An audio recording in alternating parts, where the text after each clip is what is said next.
আসসালামু আলাইকুম ওয়া রাহমাতুল্লাহি ওয়া বারাকাতুহু। স্বাগত জানাচ্ছি আপনাদেরকে basic to advance Bangla calligraphy কোর্সের চতুর্থ পর্বে। আশা করছি আপনারা ভালো আছেন। আলহামদুলিল্লাহ, আল্লাহ তাআলার অশেষ রহমতে এবং আপনাদের দোয়ায় আমি এবং আমার পরিবারের অন্যান্য সদস্যরা এখন মোটামুটি সুস্থ আছি। আশা করছি কিছুদিনের মধ্যেই পরিপূর্ণ সুস্থ হয়ে যাব। আর আজকের ভিডিওটি নিয়ে আসার তেমন আগ্রহ ছিল না, যেহেতু অসুস্থ আছি দীর্ঘদিন যাবৎ, কিন্তু আপনারা বারবার আমাকে রিকোয়েস্ট করছেন যে আমি যেন পরবর্তী পার্ট নিয়ে আসি, সেজন্য আজকের ভিডিওটা আমি নিয়ে আসলাম। অনেক কষ্ট হয়েছে অবশ্য, বারবার ভিডিওটা করতে হয়েছে। আমি কী ভয়েস দিব বা কিভাবে ভিডিওটা শুরু করব সেটাই বুঝতে পারছিলাম না, যেহেতু অসুস্থ। তাছাড়া তেমন পরিবেশ আজকে আমার ছিল না ভিডিও করার, তারপরে অনেক কষ্ট করে আজকের ভিডিওটা তৈরি করেছি। সেজন্য ভুল ত্রুটি হলে আপনারা অবশ্যই ক্ষমা সুন্দর দৃষ্টিতে দেখবেন এবং আমার পরিবারের সবার জন্য দোয়া করবেন যেন খুব দ্রুত পরিপূর্ণ সুস্থ হয়ে যাই। তো আর কথা না বাড়িয়ে আসুন আমরা আরেকটি অ্যাঙ্গেলের মাধ্যমে আরও কিছু হরফ শিখে ফেলি। তো আজকে আমরা অন্য আরেকটা অ্যাঙ্গেল শিখব, সেটা আপনাদেরকে প্রথমেই দেখিয়ে দিচ্ছি। আমরা আজকে এই দ্বিতীয় অ্যাঙ্গেলটা শিখব, এর মাধ্যমে এই 11টা হরফ আমরা শিখে নিব ইনশাআল্লাহ। তো আসেন কথা না বাড়িয়ে আমরা কাজের কাজ করে ফেলি। তো এগুলো আমি রেখে দিচ্ছি। তো এখন হচ্ছে আমি আপনাদেরকে মূল অ্যাঙ্গেলটা আগে লিখে দেখাই, তারপর হচ্ছে আমি আপনাদেরকে হরফগুলো লিখে দেখাবো ইনশাআল্লাহ। এদিকে একটু লক্ষ্য করেন যে আমি প্রথমে এই অ্যাঙ্গেলটা কীভাবে লিখছি। অ্যাঙ্গেলটা লেখা খুবই সহজ, যেহেতু আপনাদেরকে বলেছিলাম পেন্সিলের ধরনটা অর্থাৎ ধরার ধরনটা এভাবে থাকবে। সুতরাং এইভাবে ঠিক রাখলে আমরা এখান থেকে এভাবে একটা দাগ টেনে দিলেই আমাদের এই অ্যাঙ্গেলটা হয়ে যাচ্ছে।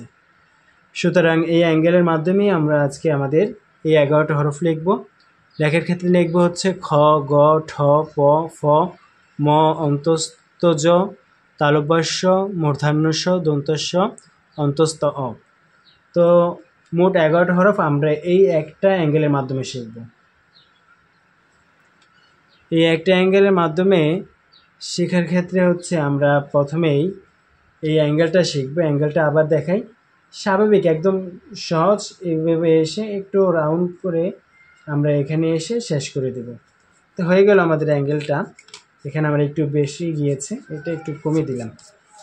তো এই হচ্ছে আমাদের অ্যাঙ্গেলটা, আজকে যেই অ্যাঙ্গেলের মাধ্যমে আমরা 11টা হরফ শিখব।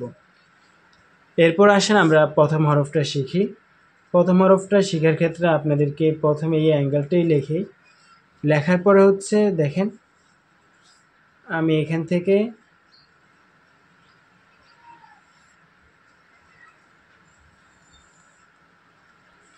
অন্তস্থ জ এর মতো লিখে ফেলেছি।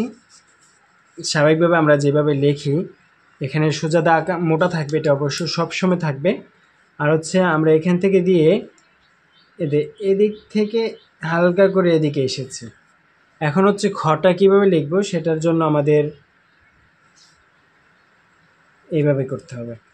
অবশ্য খ এর মাথাটা পরিপূর্ণভাবে আমরা এখানে লিখতে পারবো না, সেজন্য হয়তো আমাদেরকে একটু আলাদাভাবে কষ্ট করে লিখে নিতে হবে।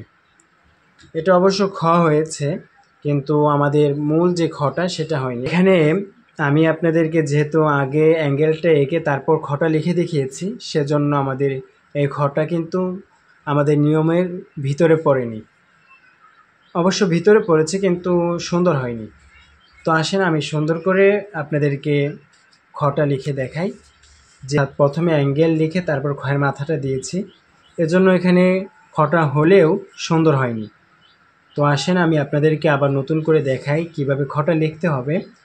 আপনারা একটু মনোযোগ সহকারে দেখবেন, তাহলে আশা করি আপনারা বুঝতে পারবেন কিভাবে খ লিখতে হয়। প্রথমে আমরা এভাবে যাব, এভাবে যাওয়ার পর আমরা এদিকে গোল মাথা দিয়ে দিব। দেওয়ার পরে হচ্ছে আমরা স্বাভাবিক যে অ্যাঙ্গেলটা এখানে শিখেছি এই অ্যাঙ্গেলটা এখানে টেনে দিব।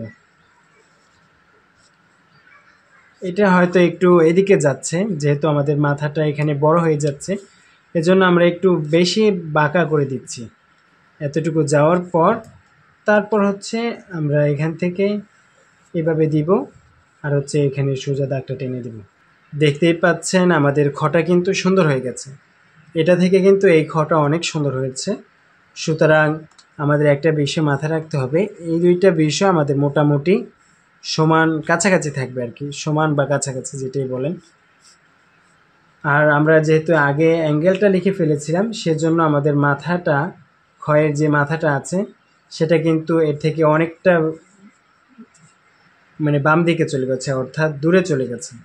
তো আমাদের প্রথমে মাথাটা লিখতে হবে, তারপর হচ্ছে আমাদের অ্যাঙ্গেলটা লিখবো আমরা। অ্যাঙ্গেলটা অবশ্যই একটু বেশি লম্বা দেব। তারপর হচ্ছে আমরা এদিক থেকে এদিকে আসব, এদিকে এসে এখানে সোজা দাগটা টেনে দেব, খ। তারপর হচ্ছে গ। গটাও খুব সহজ, বেশি কঠিন না। গটা লেখার ক্ষেত্রে হচ্ছে প্রথমে অ্যাঙ্গেলটা টানবো, অ্যাঙ্গেলটা যেভাবে আমরা দেখিয়েছিলাম ঠিক সেভাবেই। পরে হচ্ছে আমরা যে এইভাবে দিয়ে দিব, পরে হচ্ছে আমরা সোজা দাগ টেনে দিব, শেষ হয়ে গেল কিন্তু আমাদের গ। আমরা শুধুমাত্র অ্যাঙ্গেলের উপর থেকে যে এভাবে এসে এভাবে দিয়ে সোজা দাগ টেনে দিয়েছি, আমাদের কিন্তু গ হয়ে গেল। ঠিক সেমভাবে আমরা যদি ঠ লিখতে যাই, ঠটাও প্রথমে এই অ্যাঙ্গেলটা লিখব, লেখার পরে এইভাবে একটু ঘুরে, এইভাবে ঘুরে এইভাবে উপরের দিকে চলে যাব। দেখেন আমাদের কিন্তু ঠটা হয়ে গেছে। ঠটা অনেক ক্ষেত্রে অনেকের কাছে কঠিন মনে হতে পারে, সেজন্য আসেন আমি আবার ঠটা লিখে দেখাই। প্রথমে আমরা অ্যাঙ্গেলটা টানবো, অ্যাঙ্গেল টানার পর এখান থেকে একটু নিচের দিকে যাব, যাওয়ার পর একটু ভুল করে ঘুরিয়ে উপর দিকে এভাবে তুলে দিব, যে আমাদের ঠ হয়ে গেছে। এবার আমরা থ কীভাবে লিখতে হয় সেটা শিখি। থটাও একদম সহজ, আমরা খ যেভাবে লিখেছিলাম ঠিক সেমভাবে। অবশ্য আমরা প্রথম যে ধাপটা শিখেছি সেখানেও থটা লিখে ফেলেছি। আমি আপনাদেরকে ওখানে বলেছিলাম যে থটা কয়েকভাবে লেখা যায়, তার মধ্যে আমরা প্রথম ধাপে একবার শিখেছি, এখন আসেন নতুন আবার আরেক ধাপে শিখি। তো সেক্ষেত্রে আমরা প্রথমে অ্যাঙ্গেলটা টেনে নিলাম, টেনে নেওয়ার পর হচ্ছে আমরা ক্ষয়ের মধ্যে এখানে যেভাবে দিয়েছিলাম ঠিক সেভাবে দিব। সেভাবে দেওয়ার পর হচ্ছে আমাদের যে এখানে দেখেন মানে সেম আগের মতোই আমরা ত যেভাবে লিখেছিলাম, শুধুমাত্র এই যে এই অ্যাঙ্গেলটুকুর জন্য আমাদের মানে লেখার দুইবার লিখতে হচ্ছে। প্রথমবার তো আমরা পুরো এই অ্যাঙ্গেলটা দিয়ে শিখিয়েছিলাম, এখন শুধু এই অ্যাঙ্গেলটার মাধ্যমে আমরা দেখাচ্ছি। তো এই হচ্ছে থ লেখার একটা নিয়ম। তারপর হচ্ছে আমরা যদি প লিখি, পটা এর কাছাকাছি মানে গ যেভাবে লিখেছিলাম ঠিক সেভাবে আমরা পটা লিখব ইনশাল্লাহ। থটা যেহেতু সহজ তাই আর দ্বিতীয়বার দেখালাম না। এখন আসেন আমরা পটা লিখি। পয়ের ক্ষেত্রে আমরা একটু অ্যাঙ্গেলটা ছোট করে লিখব। ছোট করে লেখার পর আমরা এখান থেকে এভাবে যাব, এভাবে আসব, এখান থেকে এভাবে গিয়ে যে সোজা টেনে দিব, শেষ হয়ে গেল আমাদের প। পটা কিন্তু খুবই সহজ, কিন্তু অনেকের কাছে কঠিন মনে হতে পারে। সুতরাং আপনারা যদি আমার লেখাটার প্রতি ভালোভাবে মনোযোগ দেন তাহলে আশা করছি আপনারা খুব সহজে শিখে যাবেন। তো পটা কিন্তু আমি খুব সহজে লিখে ফেললাম। প্রথমে ছোট করে একটা অ্যাঙ্গেল টানলাম, তারপর হচ্ছে গয়ের উপর দিয়ে যেভাবে লিখেছিলাম একটা দাগ টেনেছি, সেভাবে দাগ দিয়ে এখান থেকে এখানে একটা সোজা দাগ টেনে দিয়ে এখানে আমরা লম্বা একটা দাগ টেনে দিলে আমাদের প হয়ে যাচ্ছে। পয়ের পর হচ্ছে আমাদের ফ। ফটা হচ্ছে আমরা থ যেভাবে লিখেছি সেভাবেই, শুধুমাত্র এদিকে মাথা না দিয়ে এদিকে আমরা মাথাটা দিব, যেভাবে কয়ের মাথাটা আমরা দেই। তো আমি প্রথমে অ্যাঙ্গেলটা টেনে নিলাম, তারপর হচ্ছে এদিকে নিচের দিকে আসলাম, উপরে পরিপূর্ণ উপরে যাব না, এখানে যতটুকু উপরে গিয়েছি, কারণ আমরা বাংলাদেশি, আর বাংলাদেশি হিসাবে আমরা কোন অক্ষরটা কিভাবে হবে সেটা আমরা ভালো করেই জানি। সুতরাং আমরা জানি যে ফয়ের এই মাথাটা পরিপূর্ণ উপরে উঠবে না, এতটুকু পর্যন্ত যাব। যাওয়ার পর হচ্ছে আমরা কয়ের মধ্যে যেভাবে দাগ টেনেছিলাম এদিক দিয়ে, অর্থাৎ মাথাটা দিয়েছিলাম, এই মাথাটাও আমরা এদিকে দিয়ে দিব, যেমন আমরা কয়ের মধ্যে দিই। তো এখানে কিন্তু ফটা হয়ে গেল। তো এখানে আমরা 1 2 3 4 5 6 7টা হরফ শিখে ফেলেছি। তার মানে আর 4টা হরফ শিখলে আমাদের আজকের পর্বটা শেষ হয়ে যাবে ইনশাল্লাহ। ভিডিও বড় হয়ে যাওয়ার কারণে আমাদেরকে এরকম বারবার পার্টে বিভক্ত করতে হচ্ছে এতগুলো হরফকে। নয়তো যদি হরফ অল্প থাকতো তাহলে ইনশাল্লাহ এক পার্টে শেষ করে দিতাম, কিন্তু অনেকগুলো হরফ থাকার কারণে কয়েকটা পার্টে বিভক্ত করেছি, যেন আপনাদের দেখতেও সহজ হয় এবং শিখতেও সহজ হয়। তো ফয়ের পর এবার আসেন আমরা ম লিখি, বা এটার মতোই আমরা আরেকটা হরফ লিখে ফেলি, মানে আরও 4টা হরফ লেখা যাবে সেমভাবে। যেমন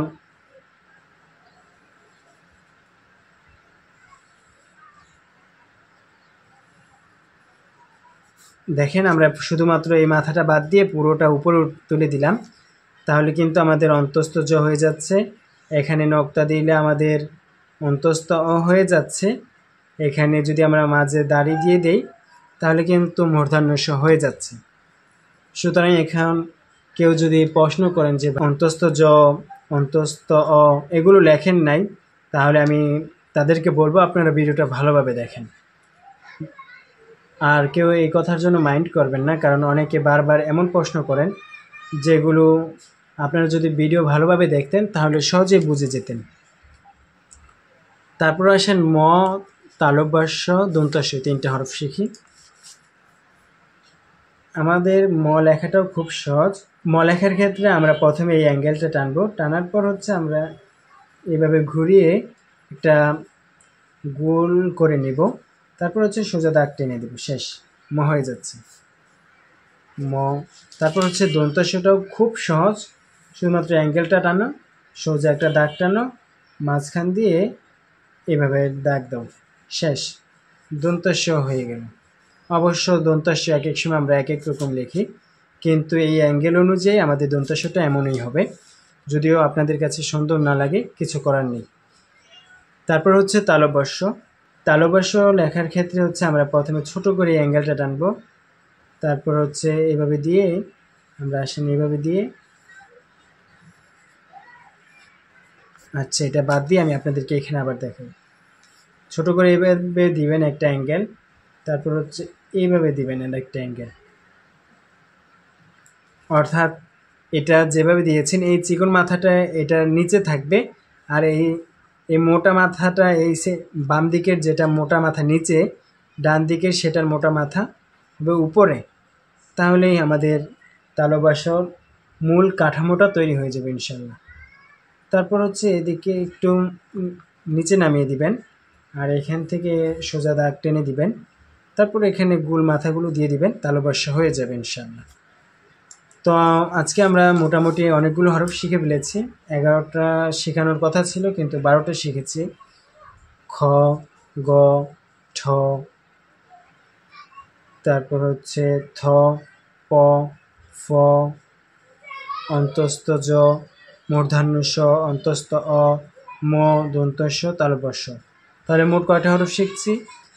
1 2 3 4 5 6 7 8 9 10 11 12। তাহলে আজকের পর্বে আমরা 12টা হরফ শিখে ফেললাম আলহামদুলিল্লাহ। আশা করছি আর বাকি হরফগুলো আমাদের 2টা পার্টি শেষ হয়ে যাবে। তো পরবর্তী পর্ব আসা আগ পর্যন্ত আপনারা যা যা শিখেছি সেগুলোতে চর্চা করতে থাকেন, এবং আগে যেগুলো শিখিয়েছি আপনাদেরকে সেগুলো চর্চা করতে থাকেন ইনশাআল্লাহ। আশা করি খুব শীঘ্রই আপনারা সফলতা লাভ করবেন। আর হ্যাঁ, আপনারা কিন্তু এগুলো আমাকে দেখাতে ভুলবেন না, অর্থাৎ আপনারা যে কাজগুলো করছেন, চর্চা করছেন, সেগুলো কিন্তু আমাকে অবশ্যই দেখাবেন। তাহলে আমি পরবর্তী ভিডিও নিয়ে আসার সময় আপনাদের সেই ভুলগুলো শুধরে দেওয়ার চেষ্টা করব ইনশাআল্লাহ। আর হ্যাঁ, এখন কিন্তু ইউটিউবে আমার হোয়াটসঅ্যাপ আইডি এবং সব ধরনের ফেসবুক আইডি, ফেসবুক পেজ সব কিছু দেওয়া আছে। সুতরাং সেখান থেকে খুব সহজেই আমাকে নক করতে পারবেন। যেহেতু আর হ্যাঁ, এর আগেও যেগুলো শিখিয়েছি সেগুলো চর্চা করতে থাকবেন, ইনশাআল্লাহ খুব শীঘ্রই আপনারা সফলতা দেখতে পারবেন যদি আপনাদেরকে যেভাবে শিখিয়েছি সেভাবে চেষ্টা করেন। তো আজকের ভিডিওটা এখানেই শেষ করছি, দেখা হচ্ছে পরবর্তী ভিডিওতে। ততক্ষণ ভালো থাকবেন, সুস্থ থাকবেন, নিজের খেয়াল রাখবেন। আর সবশেষে আমার জন্য দোয়া করবেন, আমি যেন খুব দ্রুত সুস্থ হয়ে যাই এবং আপনাদের জন্য নতুন নতুন ভিডিও নিয়ে আসতে পারি। আর আজকের ভিডিওটা নিয়ে আসতে আমার খুবই কষ্ট হয়েছে, বারবার কি ভয়েস দিব সেটা ভুলে যাচ্ছিলাম এবং আমার হাত পা কাঁপতেছিল। তারপরেও অনেক কষ্ট করে আপনাদের জন্য ভিডিওটা নিয়ে এসেছি। এজন্য অবশ্যই আপনারা লাইক করবেন, কমেন্ট করবেন এবং এই ভিডিওটা শেয়ার করবেন, যেন অসুস্থতার মাঝেও আপনাদের জন্য ভিডিওগুলো কন্টিনিউ করে যেতে পারি। তো দেখা হচ্ছে পরবর্তী ভিডিওতে। আসসালামু আলাইকুম ওয়া রাহমাতুল্লাহ।